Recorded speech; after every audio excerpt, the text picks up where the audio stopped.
टट्टा बिकट बाट मन माही, खोली कपाट महल मो जाही। रही लटापट जुटी तेरी माही, होहि अटल तब कतहु न जाही। साहेब टा अक्षर के माध्यम से समाज को उपदेश करते हुए कहते हैं, टट्टा बिकट बाट मन माही। बिकट कठिन बाट, रास्ता किसका? मन का। मन को जो रास्ता है बड़ा विकट है, बड़ा कठिन है। क्यों ऐसा कहा? कई बार होता है हम साधना में बैठते हैं, मन तो बड़ा निर्मल हुआ तो हम सोचे अब ध्यान कर लें, साधना कर लें, लेकिन क्षण में ऐसे बहक करके विषयों में ले जाता है, बाद में पता चलता अरे मैं कहाँ चला आया। जिस प्रकार की रेल की पटरियां अलग अलग दिशाओं में जाती है, लेकिन जिसको हम जंक्शन कहते हैं वहाँ पर एक से मिला हुआ होता है, और जरा सा पटरी बदलते ही पूरा दिशा बदल जाता है। ट्रेन कहीं का कहीं चली जाती है, केवल पटरी के बदलने से ट्रेन अपनी दिशा में अलग दिशा में चली जाती है। ठीक इसी प्रकार मन का यही दशा है। जैसे एक कुत्ते को देखा, अब कुत्ता तो कुत्ता है, लेकिन बस हमारा मन सोचना शुरू कर दिया। कुत्ता को देखा, फिर जिसका कुत्ता है उस मालिक की याद आ गई, फिर उस मालिक के उनके पिता के साथ 20 वर्ष पहले 2-4 बातें हुई थी, वो बात याद आ गई। ऐसा होता है ना? किसको देखने से? केवल कुत्ता को देखने से। अच्छा, दूसरी बात याद करो, कभी कोई चप्पल, रोज आप चप्पल पहनते, लेकिन आज वो चप्पल की याद कर लिए। अब वो चप्पल को लेकर के आपने 20 वर्ष पहले, 10 वर्ष पहले जो दुकानदार से कहा सुनी हो गई थी खरीदते समय, वो सारी बात बस याद आने लग जाएगी। साहब इसलिए कहते हैं टट्टा बिकट मन माही, ये मन का जो रास्ता है बड़ा कठिन है। गोस्वामी तुलसीदास जी ने जीवन के टेढ़े दिन के लिए बड़ी अच्छी बात कही है। उधो जब टेढ़े दिन आवे, हित मित मुखहु नहीं बोले, देखत नैन छुपावे। हे माधो, जब जीवन के टेढ़े दिन आ जाते हैं, जीवन के समस्या से भरे हुए दिन आ जाते हैं, जीवन के दुख आ जाते हैं, जीवन में कोई ऐसी घटनाएं घट जाती, तो ऐसा लगता है कि हमारे अपने लोग जिसको हित चिंतक मानते थे वे हमारे पराये लगने लगते हैं। ऐसा होता है कई बार।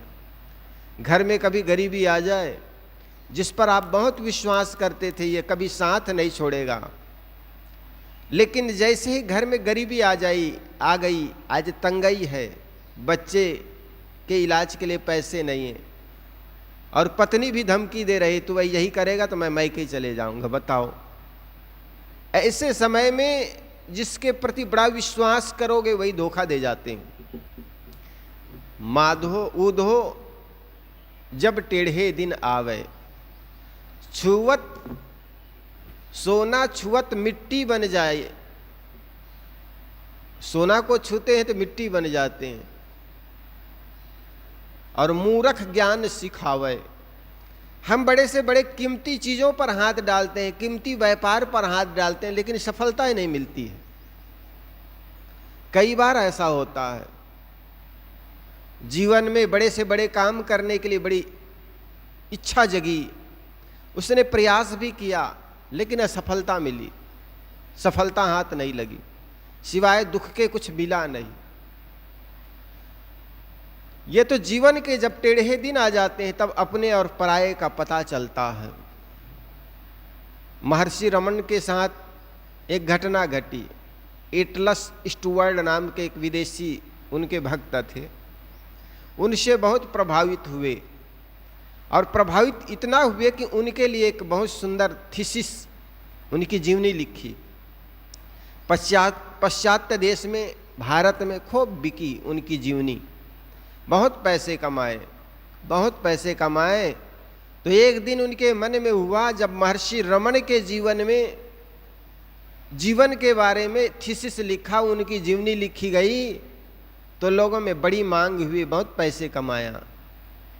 तो निश्चित जिसकी अगर अच्छाई पर लोग इतने फिदा होते हैं तो उनकी बुराई जानने के लिए जरूर फिदा होंगे, उनकी बुराई को जानने के लिए उनके मन में जरूर इच्छा पैदा होगी, तो उनकी बुराई पर लिखूं। और उन्होंने लेटर लिखा, और लेटर लिखा तो महर्षि रमण के उनके एक शिष्य थे, उनके हाथों में लगा।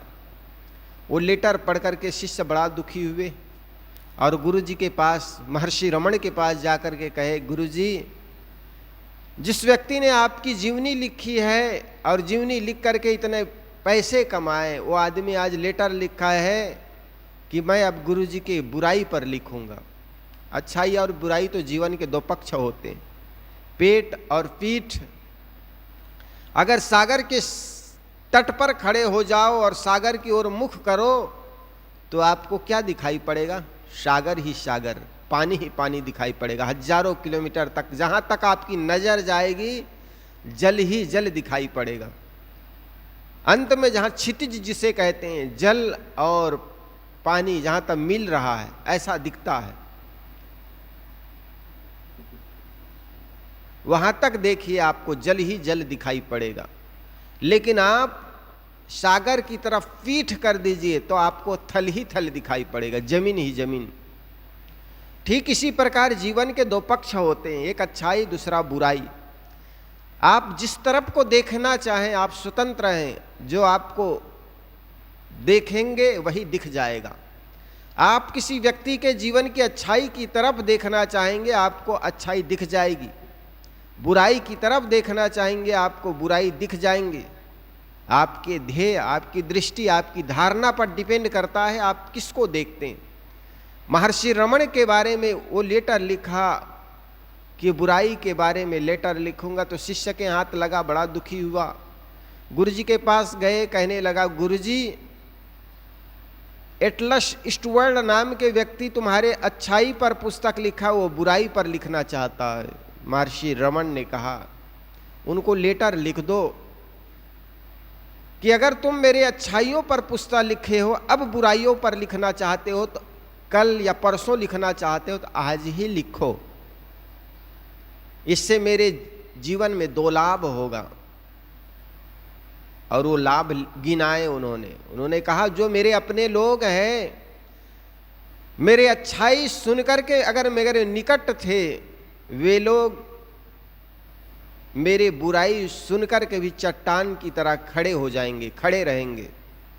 क्योंकि जो लोग लल्लू चप्पू करते हैं वे मेरी बुराई सुन करके दूर हो जाएंगे, और जो मेरे अपने हैं मेरी बुराई सुन करके भी चट्टान की तरह खड़े रहेंगे। इसलिए मुझे दो लाभ होगा, कम से कम मेरे कौन हैं और मेरे कौन अपने नहीं, इसका तो पता तो चल जाएगा। तो जीवन के जब टेढ़े दिन आ जाते हैं तो ऐसे ही दिन में अपने और पराये का पता चलता है। इसलिए किसी में बड़ा अच्छा कहा है, मित्र की परख तब होती है, गोस्वामी जी ने ही कहा है शायद, पत्नी की परख कब होती है? जब विकट दिन आ जाते हैं, कठिनाई का दिन आ जाते हैं, बीमारी आ जाती है, तब। इसी प्रकार मित्र के कसौटी, मित्र की परख, प्रतिकूल स्थितियां आ जाती, फिर भी अडिग अवस्था में खड़े रहते हैं मित्र, तो जानना वही सच्चे मित्र है। जैसे उदाहरण में कृष्ण और सुदामा का देते हैं मित्रता। सुदामा की गरीबी पर भी भगवान कृष्ण अपने सिंहासन से उठ करके अपनी मित्रता निभाई। मित्रता के बारे में और उदाहरण देते हैं दूध और पानी का। जिस प्रकार दूध में पानी मिल जाता है तो दूध पानी का रेट बिक जाता है, और दूध में जब उफान आने लगता है तो सबसे पहले पानी गिर करके आग को बुझा देता है। तो मित्रता हो तो दूध और पानी की तरह।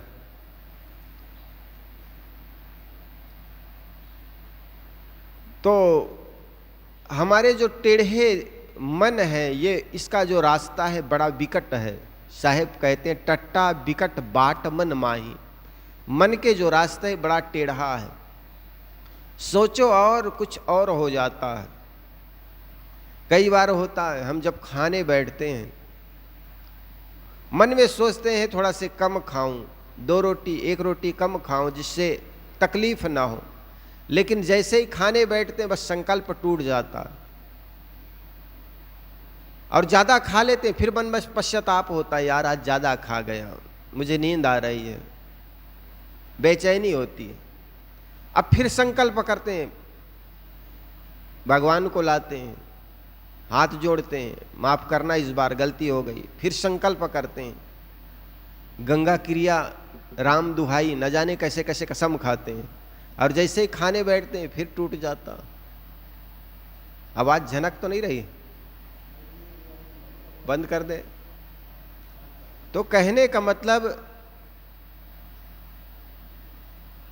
ये मन के जो रास्ते हैं बड़ा विकट है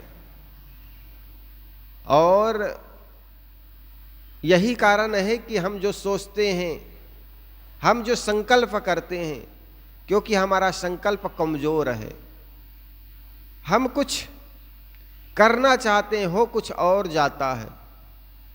और यही कारण है साहेब कहते हैं टट्टा बिकट बाट मन माही। आगे साहेब कहते हैं खोली कपाट महल मो जाही। खोली कपाट, हमारे जो महल है, हमारे जो मंजिल है, हमारे स्वरूप ज्ञान है, ये अज्ञानता के दरवाजे से बंद है। कपाट जानते हो? कपाट कहते हैं दरवाजा को, गेट को। और किसी भी कमरे में घुसोगे तो पहले गेट खोलना पड़ता है। इसलिए स्वरूप ज्ञान रूपी अगर कमरे में प्रवेश करना चाहते हो तो अज्ञानता का जो गेट लगा हुआ है, वासना रूपी पर्दा लगा हुआ, उसको हटाना पड़ता है। खोली कपाट महल मो जाए। अगर स्वरूप ज्ञान या स्वरूप स्थिति में पहुंचना चाहते हो तो अज्ञानता का, अंधकार का, अंधविश्वास का, पाखंड का ये दरवाजा खोलना पड़ेगा, हटाना पड़ेगा। साहेब ने कहा ना एक जगह, घूंघट के पट खोल रे तो को पीऊ मिलेंगे। वहां पर भी पट कहा, पट मने दरवाजा, यहां पर कपाट कहते हैं, खोली कपाट। हमारे जीवन में जो अनेक प्रकार के कपाट है, पर्दा है, कभी जातिवाद का, सत्संग में क्यों जाएं, वहाँ पर छोटे छोटे लोग जाते हैं, छोटे जाति के लोग जाते हैं, यह है पर्दा अज्ञानता का। हम जो जानते हैं वही तो बताते हैं महाराज, और क्या है। तम्बाखुर ना खाओ, बीड़ी ना पियो, सदाचार पर चलो, ये तो हम भी जानते हैं। और खाते क्या है? बीड़ी, तम्बाखुर, गुटखा, पान। साहेब कहते हैं अगर स्वरूप स्थिति पहुंचना चाहते हो, अपने मंजिल को पाना चाहते हो, तो जितने भी वैशन है, विलास है, अज्ञानता है, पाखंड है, इसको आपको छोड़ना पड़ेगा। तब क्या होगा? तब तुमको अपने मंजिल प्राप्त होगा। लेकिन इसको पहुंचने के लिए रही लटापटी जुटी ते ही माही। जितनी भी कठिनाइयां आपको झेलना पड़े,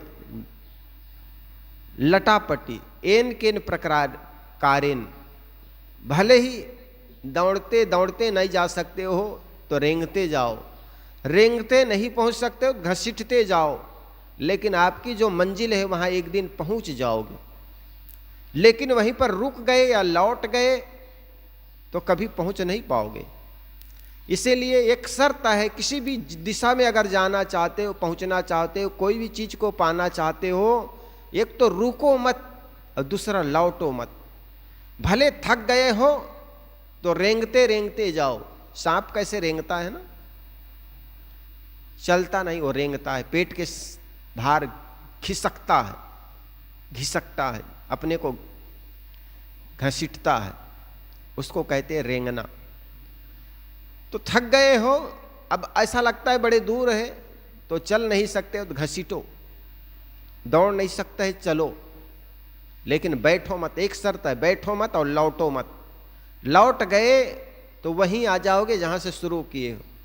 अच्छा, आप जैसे केचुए और खरगोश की दौड़, खरगोश जैसे दौड़ गए लेकिन बीच में नींद आ गई तो कब पहुंचोगे कैसे? फिर तो खरगोश आगे, कछुआ आगे बढ़ जाता है, भले धीरे चलता है लेकिन तुम सो गए पूरे रात, और पूरे रात में 12-8 घंटे में कितनी दूरियां नाप कर लिया खरगोश। तो खरगोश की भांति चल नहीं, दौड़ नहीं सकते हो, कोई बात नहीं, लेकिन कछुए की तरह चलो, धीरे धीरे ही चलो। जिसको हमारे ऋषि मुनियों ने कहा यद्वा तद्वा तदुच्छति पुरुषार्थः, जिस किसी भी प्रकार जड़ चेतन की ग्रंथि को काटने का प्रयास करो, जिस किसी भी भांति आपके अंदर जो वासना है, इस वासना को मिटाने का, तोड़ने का, घटाने का प्रयास करो। हमारे अंदर में जो वासना की फांस है, जो गांठें हैं, ये गांठें कब निकलेगी? जब प्रयास करेंगे। प्रयास ही नहीं करेंगे तो गांठें पड़ी रह जाएगी। गोस्वामी तुलसीदास जी ने इनको फांस कहा। माधो मोह फांस किम टूटे, बाहर कोटि उपाय करिए अभ्यंतर ग्रंथि न छूटे। बाहर हम करोड़ों उपाय करते हैं, व्रत करते हैं, पूजा प्रश्ना करते हैं, परिक्रमा करते हैं, तीर्थ करने जाते हैं, होता क्या है? जब घर में लौट के आए तो वही अंदर की काम क्रोध लोभ अभी मिटा कहाँ है? वासनाएं जब तक मिटेगी नहीं, बाहर की तीर्थ यात्रा करो, बाहर भगवान की मूर्तियों का दर्शन करो, क्या फर्क पड़ेगा? साहब कहते येन केन प्राकारेन यद्वा तद्वा दुच्छति तद्वच्छति पुरुषार्था, जिस किसी प्रकार जड़ चेतन की ग्रंथि को काट लेना ही मनुष्य का मुख्य पुरुषार्थ है। यही प्रयोजन है। यहां संसार में आने का और क्या प्रयोजन है? आप दुखी हैं, जीवन दुख से भर जाए। एक संत ने बड़ा अच्छा पद कहा है, जब जीवन दुख से भर जाए कोई और बात नजर न आवे, जब कोई बात नजर ना आए तब करके भरोसे सदगुरु पर उनकी शरण में आ जाना। अब गुरु के शरण में आना के मतलब ये नहीं कि हर क्षण उनके सानिध्य ही रहें। गुरु के विचारों के अनुसार अपने जीवन को बनाना भी गुरु की शरण में आने जाना है। इसलिए साहब ने कहा, जो गुरु बसे बनारसी शिष्य समुंदर तीर, बिसराए बिसरे नहीं जो गुण हो ये शरीर। कोई जरूरी नहीं कि गुरु के सानिध्य ही हम जीवन व्यतीत करें। कबीर साहब के बारे में, अगर कबीर साहब बनारस में रहता है और फलोदी में हम रहते हैं तो कोई जरूरी थोड़े उनके पास रोज जा जा करके मिले, लेकिन उनके विचारों को हम जीते हैं तो समझो उनके अनुसार जी रहे हैं। वो हमारे सानिध्य है, हमारे सामने है। किसी भी महापुरुष को अगर जीवन जीवित रखना चाहते हो, अमर रखना चाहते हो, तो उनके विचारों को अमर रखिए। किसी भी महापुरुष को अगर मानते हो तो केवल उनकी मूर्ति की पूजा मत करो, केवल उनके परिक्रमा ही मत लगाओ, उनको केवल जल ही मत डालो, बल्कि उनके विचारों को जीवित रखिए। कल हमने एक फोटो देखा, अंबेडकर की मूर्ति पर दूध का अभिषेक कर रहे, वो भी एक विधायक है राजस्थान का, वो दूध से अभिषेक कर रहे हैं। जिस पाखंड का जीवन भर माननीय मान डॉक्टर अंबेडकर ने विरोध किया, उसी पाखंड से उस महापुरुष को हमने जोड़ दिया। जिस महापुरुष ने जो कहा वो काम नहीं कर पाए तो उसके साथ, उनके जीवन के साथ ही पाखंड जोड़ दिए। एक विचारक ने बड़ा अच्छा कहा, गांधी ने जो मार्ग चलाया करुणा का, दया का, सत्य बोलना, उस पथ पर चल नहीं पाए तो क्या किए? गांधी मार्ग बना दिया। अब केवल गांधी मार्ग बना देने से गांधी के पथ पर चलना नहीं हो गया। गांधी के पथ पर चलने का मतलब है सत्य अहिंसा अपने जीवन में धारण करना। गांधी जी अपने जीवनी में एक जगह लिखते हैं, मेरी अशिक्षित मां बल्कि समझदार मां, मेरी अशिक्षित मां मतलब पढ़ी लिखी नहीं है लेकिन समझदार है, मेरे को यह सिखाती है कि हमें किसी का हक नहीं मारना चाहिए। शिक्षित होना और समझदार होना अलग चीज है। एक व्यक्ति काखागा जान गया, कॉलेज कर लिया, लेकिन जीवन में मनुष्यता नहीं आई, सरलता और करुणा नहीं आई, दूसरे के दुख दर्द को समझने की अंदर में भाव ना हो, तो उस इंसान को इंसान नहीं कहा जाएगा। भले वो पढ़ लिख करके डॉक्टर बन गया हो, मास्टर बन गया हो, लेकिन जीवन में असली मनुष्यता जो आनी चाहिए, दया, करुणा, विवेक, विचार, वो नहीं आया तो मनुष्य कहलाने के लायक नहीं। इसलिए यूनान के बहुत बड़े दार्शनिक थे, वो एक बार दिन के उजाले में दोपहर के समय लालटेन लेकर के चला जा रहा था। लोगों ने देखा तो उनके मन में बड़े कौतूहल जगा, जिज्ञासा जगी, ये कैसा महापुरुष है, क्या करता क्या है। दिन के दोपहरी में जब सूरज चमक रहा है सिर पर, ये लालटेन लेकर के लोगों के सामने जाता और देखता, फिर आगे बढ़ जाता। लोगों के मन में जिज्ञासा जगी, उसको पूछा, बाबा कर क्या रहे हो? उन्होंने कहा, भाई मैं आदमी खोज रहा हूं। क्या कहा? आदमी खोज रहा हूं। उनको कहा कि ये जो देखते हो, जो लालटेन ले जाते हो, चेहरा देखते हो, क्या वो आदमी नहीं है? उन्होंने कहा, दिखने में तो आदमी लगता है लेकिन अंदर आदमियत नहीं है। भीड़ आदमी का है, आदमी खो गया है। देखने में तो ये भीड़ लगता है आदमी का, लेकिन इसके अंदर जो आदमियत होनी चाहिए वो आदमियत आई नहीं। भीड़ आदमी का है, आदमी खो गया है। एक बड़ा भजन है। आदमी का भीड़ है, देखने में तो बड़ी भीड़ लगती है लेकिन आदमियत नहीं है। हमारे संत लोग एक उदाहरण सुनाया करता था। एक डॉक्टर था, नागपुर से 30 किलोमीटर दूर पर उनका घर था। आज किसी कारणवश वो घर आ रहे थे, बीच रास्ते में एक्सीडेंट हो गया। एक युवक लड़का था, कुछ पुलिस वाले, कुछ लोग बड़ी भीड़ लगाए हुए हैं। उस गाड़ी वाले को रोकता है, भैया रुको, डॉक्टर साहब रुकिए रुकिए, एक लड़का के एक्सीडेंट हो गया है, रक्त बह गया है। इस लड़का को अगर 10 मिनट के अंतर्गत हम हॉस्पिटल पहुंचा देते हैं तो वहां रक्त चढ़ाया जाएगा, ये लड़का जीवित हो सकता है, आप कुछ हेल्प कीजिए। डॉक्टर ने कहा, मेरे पास टाइम नहीं है, मैं भी घर जा रहा हूं। अनुनय विनय किया गया, डॉक्टर माना नहीं। घर पहुंचा डॉक्टर, घर में उनकी पत्नी कहती है, जी अभी अभी हमारे लड़के करीब करीब आधा घंटा हुए हैं, 2 दिनों से आपकी प्रतीक्षा कर रहे थे कि पापा आएंगे, पैसा ले जाएंगे, परीक्षा का फीस पटाएंगे, लेकिन तुम आए नहीं, आने में लेट हो गया तो मैं पड़ोसी को 30,000 रुपए मांग करके लड़का को दे करके विदा किया, वो चले गए, तुम आने में लेट कर गए। तो डॉक्टर का माथा ठनका, आधा घंटा हुआ है, आधा घंटा हो गया, लड़का को गए। तो उनके मन में विचार आया, मेरा लड़का को गए आधा घंटा हो गया और बीच में एक्सीडेंट हुआ। एक घटना के बारे में लोगों बता रहे थे कि एक युवक का एक्सीडेंट हो गया, उनको हॉस्पिटल पहुंचाना है और मुझे घर की चिंता थी, ऐसा तो नहीं मेरा लड़का ही हो। उनके मन में विचार आया। अपनी पत्नी से कहा, चलो थोड़ी गाड़ी में बैठो। लड़का को कहते हो आधा घंटा हो गया तो पता करते हैं, गया। उस समय फोन का जमाना नहीं था, फोन आज तो घुमाओ कहीं का कहीं पहुंच जाता। तो वो डॉक्टर अपनी पत्नी को लेकर के उस जगह पर जैसे ही पहुंचे तो वहां पर मरीज था नहीं, एक्सीडेंटल को हॉस्पिटल पहुंचा दिए गए थे। आसपास के लोगों से पूछा, खेत पर काम कर रहे एक किसान से पूछा, भाई साहब यहां पर आधा घंटा पहले एक एक्सीडेंट हुआ था, वो कहां गया, कहां ले गए?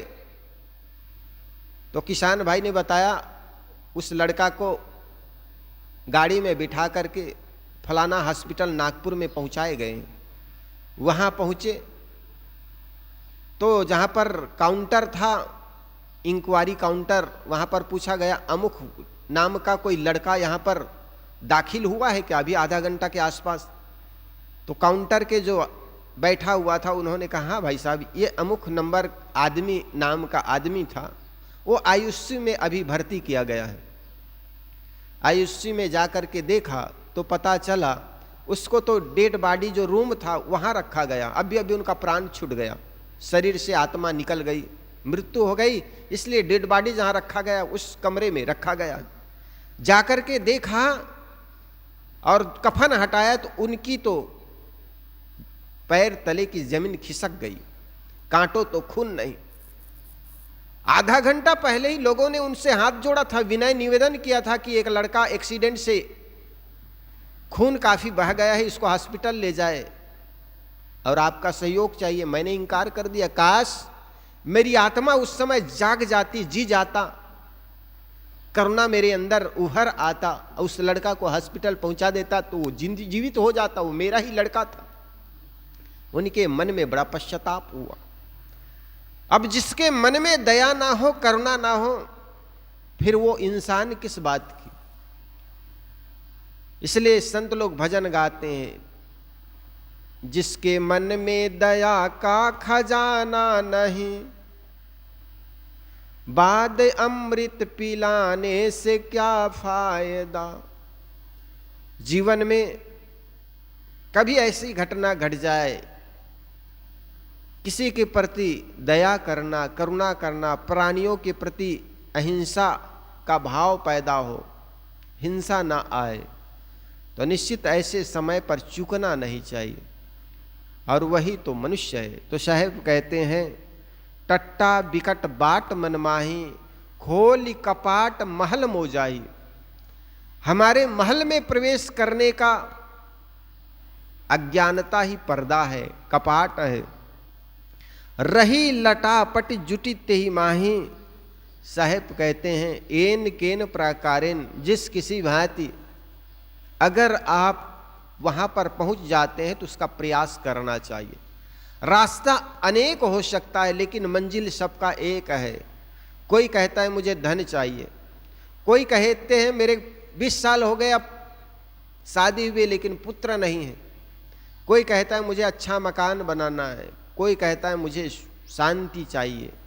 सबका उद्देश्य एक ही है, किसी को मकान नहीं चाहिए, किसी को दुकान नहीं चाहिए, सबको केवल और केवल एक शांति चाहिए। रास्ता कुछ भी हो, कुछ भी करता हो, कुछ भी कर रहा हो, केवल शांति चाहता है। एक लड़का घोड़े पर बैठ करके दुल्हा बना हो, उस दुल्हा राजा से पूछो कि आप जीवन में क्या चाहते हैं, तो वहाँ कहते महाराज मैं शांति चाहता हूँ। एक सपना है, छोटा सा परिवार हो, पत्नी हो, बच्चे हो, अंततः मैं शांति चाहता हूँ। घर गृहस्थी त्याग करके सन्यास लेने वाले सन्यासी भी शांति चाहता है, चोरी करने वाला चोर भी शांति चाहता है, तो मुट्ठी मुट्ठी भर दान करने वाला व्यक्ति भी शांति चाहता। इस पूरी दुनिया में कुछ और चाह करके भी कुछ नहीं चाहता आदमी सिवाय शांति के। लेकिन हम खोज कहाँ रहे हैं? हम उस परमात्मा को, उस शांति को बाहर खोज रहे हैं। सदगुरु श्री अभिलाष साहेब जी कबीर पारक संस्थान के संस्थापक हुए। वे सदैव कहा करते थे और अपने हृदय के गीत में लिखते हैं, तुम खोज रहे हो बन में, गिरी गौहर के कंदर में, पर पता नहीं तो पाया वह है तेरे अंदर में। तेरे ही अंतस्तल में वह सुख सागर लहराता है, पर तू विपन्न बनकर दर दर ठोकर खाता है। तुम खोज रहे हो बन में, गिरी गौहर के कंदर में, पर पता नहीं तू पाया वह है तेरे अंदर में। जिस परमात्मा को तुम बाहर खोज रहे हो, साहब कहते हैं वह बाहर नहीं। तब कैसे मिलेगा? जब मन विषयों से मुड़कर अपने में आ जाएगा, तब सुख का स्रोत खुलेगा, जो है अनंत अपनों में, जो है अनंत अपनों में। साहब कहते हैं रही लटा पटी जुटी ते ही माही। जिस प्रकार एन केन प्राकारेन मन की वासना मिटे ऐसे काम करना चाहिए। ये गेट एक दरवाजा, वासना अज्ञानता ही दरवाजा है और खोल करके स्वरूप ज्ञान तक पहुंचा जा सकता है। हो ही अटल तब कतहु न जाई। साहब कहते जिस व्यक्ति को स्वरूप ज्ञान हो गया, अपने बोध जिनको हो गया, किस लिए वो खाक छानेगा। जिनके हाथों में हीरा मिल गया वो कंकड़ को क्या पकड़ा रहेगा? जिसको पता चल गया ये हीरा है तो कंकड़ को छान मारेगा क्या? क्या खाक छानते पगले इस दुनिया के व्यवहार में, फिर क्या दुनिया में वो खाक छानेगा? जिनको पता चल गया हीरा मेरे अंदर है, वो बाहर किस लिए आए हो? अकेला झमेला किस काम का? किस कारण वो झमेला में पड़ेगा? जब उनको पता चल गया ये संसार स्वार्थ से भरा हुआ है और जिस दिन इनकी स्वार्थ छूट जाएगा, खत्म हो जाएगा, उस दिन से ये मेरे मुख मोड़ लेगा, अपना मुख मोड़ लेगा। फिर क्या संसार से आदमी संबंध बनाएगा? फिर क्या संबंधों के पीछे दौड़ेगा, मोह के पीछे दौड़ेगा? नहीं दौड़ेगा। जिस दिन उनको पता चल गया मेरे स्वरूप, मेरी शांति बाहर नहीं बल्कि मेरे अंदर है, वो बाहर क्या विषयों में खाक छानेगा? क्या खाक छानते पगले दुनिया के व्यवहार में, है ना? जिस दिन उनको पता चल गया वास्तव में हमारे पाप किसी कथा से, किसी जल से नहीं धुलेगा, क्या वो गंगा में, ये जब ज्ञान हो गया तो किस लिए वो पाप धोने जाएगा? हमारे कर्मों का फल हमको भोगना पड़ता है। विचारवान व्यक्ति को यह समझ में आ गया, फिर वो पाप धोने या पाप करने का कर्म क्यों करेगा? क्योंकि उसको तो भोगना पड़ेगा, तो भोगेगा तो करेगा ही नहीं। जिस दिन ये पता चल गया कि हमें अपने कर्मों का फल, पापों का फल हम गंगा में धो सकते हैं या किसी दान करके हम पापों से मुक्त हो सकते हैं, तो आदमी पाप करने से डरेगा क्यों जी? इसलिए कहा गया दिन भर पाप करो और 2 अगरबत्ती से साफ करो। अब आदमी दिन भर पाप करता है और सोचता है 2 अगरबत्ती से साफ हो जाता है। एक बार एक मंदिर की परिक्रमा करने से समाप्त हो जाता है, तो पाप करने से क्यों डरेगा? कर्म क्षेत्र में शिथिलता आई, फिर तो आदमी पाप करने से डरा नहीं, फिर तो पाप पर पाप करते चला गया। अमुक मंत्र जाप करने से पाप घट जाता, अमुक के दर्शन कर लेने मात्र से आदमी के जीवन में से पाप खत्म हो जाता। फिर आदमी अच्छा काम क्यों करेगा? फिर जब गलत काम करने से बहुत सी संपत्तियां मिल जाती है और गलत काम करने के जो फल है, फलाना मंदिर में जाकर के या फलाना नमाज करने के बाद कट जाता है, तो आदमी अच्छा कृत्य कहाँ करेगा? वो साहब कहते इससे कर्म क्षेत्र में शिथिलता आई और यही कारण है कि पाप करने वाले लोगों की संख्या बढ़ने लग गई। इसलिए सही ज्ञान जब समाज को दिया जाए तो सही ज्ञान से प्रभावित होकर के वह अपना कर्म बदल लेगा।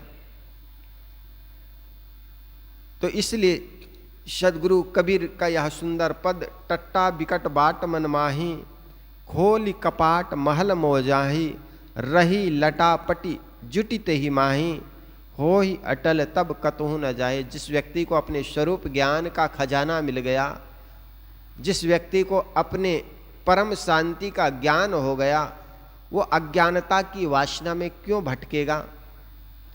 इस संसार के भवबंधन में क्यों पड़ेगा? जिसको हीरा मिल गया वो कंकड़ स्वतः छूट जाएगा। तो सदगुरु कबीर का यह प्रसिद्ध पद, टट्टा बिकट बाट मन माही, खोली कपाट महल मोजाही, रही लटा पटी जुटी ते ही माही, हो ही अटल तब कतहु न जाही।